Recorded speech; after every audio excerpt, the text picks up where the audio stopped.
নমস্কার বন্ধুরা, আবারও আমি একটা নতুন রেসিপি নিয়ে হাজির হয়েছি। সুজি দিয়ে তো অনেক রকমের রেসিপি করে থাকি, তো এই রকমই সুজির একটা নতুন রেসিপি দেখাবো।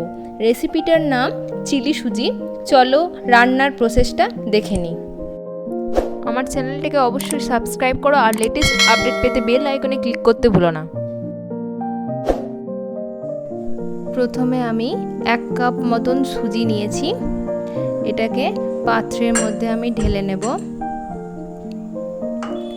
আর আমি 1 কাপ মতন টক দই নিয়েছি, সেটাও ওর মধ্যে ঢেলে নেব।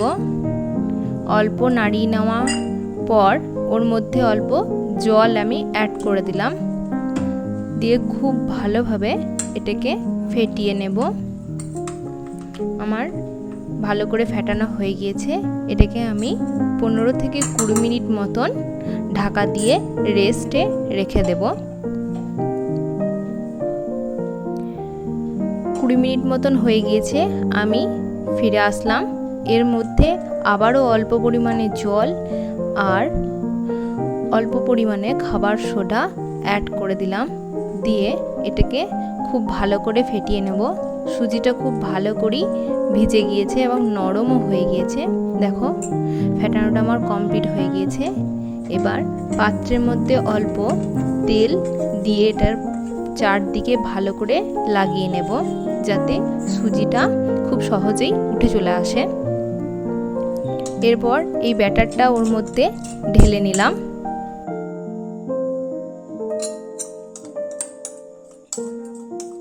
ব্যাটারটার মধ্যে কোনো রকম ফাঁক যাতে না থাকে সেই জন্য খুব ভালো করে ঠুকে নিয়েছি।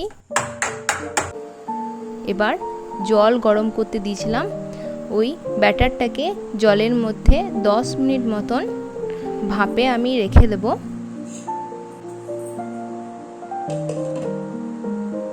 10 মিনিট হয়ে গিয়েছে, আমি ফিরে আসলাম। দেখো এটা আমার হয়ে গিয়েছে। এবার এটাকে আমি খানিকক্ষণ ঠান্ডা হতে রেখে দেবো, যাতে আমার পিস করতে কোনো রকম অসুবিধা না হয়, সহজেই যাতে উঠে আসে। এইগুলোকে আমি এবার বরফির আকারে পিস পিস করে কেটে নিচ্ছি। কেটে নেওয়া হয়ে গিয়েছে।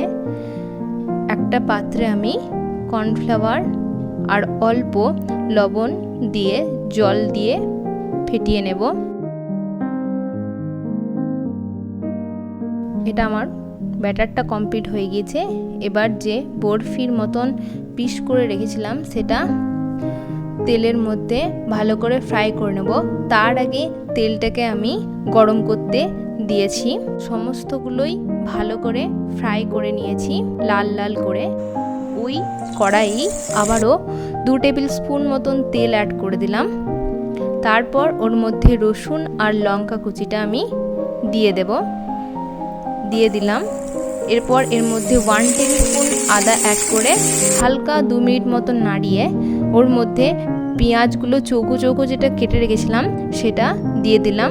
টমেটোগুলো ওর মধ্যে চৌকো চৌকো করে কেটে রাখা টমেটোগুলো দিয়ে দিলাম।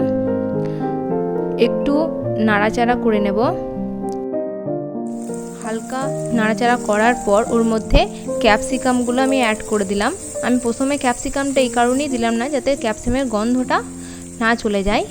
তারপর ওর মধ্যে আমি সোয়া সস অ্যাড করলাম, রেড চিলি সস অ্যাড করলাম, টমেটো সস অ্যাড করে দিলাম। এবার এটাকে আমি 2 মিনিট মতন ভালো করে নাড়িয়ে নেব। দেখো আমার নাড়ানো হয়ে গিয়েছে। এবার এর মধ্যে আমি গোলমরিচের গুঁড়ো অ্যাড করে দিলাম। হালকা 1 মিনিট মতো নাড়িয়ে নেওয়ার পর কর্নফ্লাওয়ার জলে গুলে সেই জলটা ওর মধ্যে দিয়ে দিলাম। আবারও আমি কিছুক্ষণ নাড়িয়ে নিলাম। তারপর যে বরফি আকারে সুজির পিসগুলো আমি কর্নফ্লাওয়ারে কোট করে রেখেছিলাম সেটা ওর মধ্যে আমি দিয়ে দেব। সমস্তটা দেওয়া হয়ে গিয়েছে। এবার একটু নাড়িয়ে নেওয়ার পর ওর মধ্যে আমি স্বাদ মতন লবণ অ্যাড করে দিলাম। ভালো করে মিক্সড করে নিয়েছি।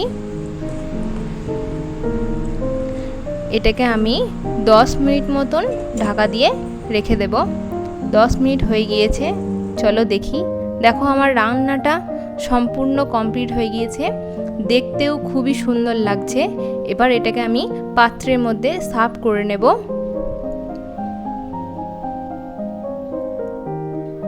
তোমরা বাড়িতে বানাবে আর আমাকে অবশ্যই কমেন্ট করে জানাবে।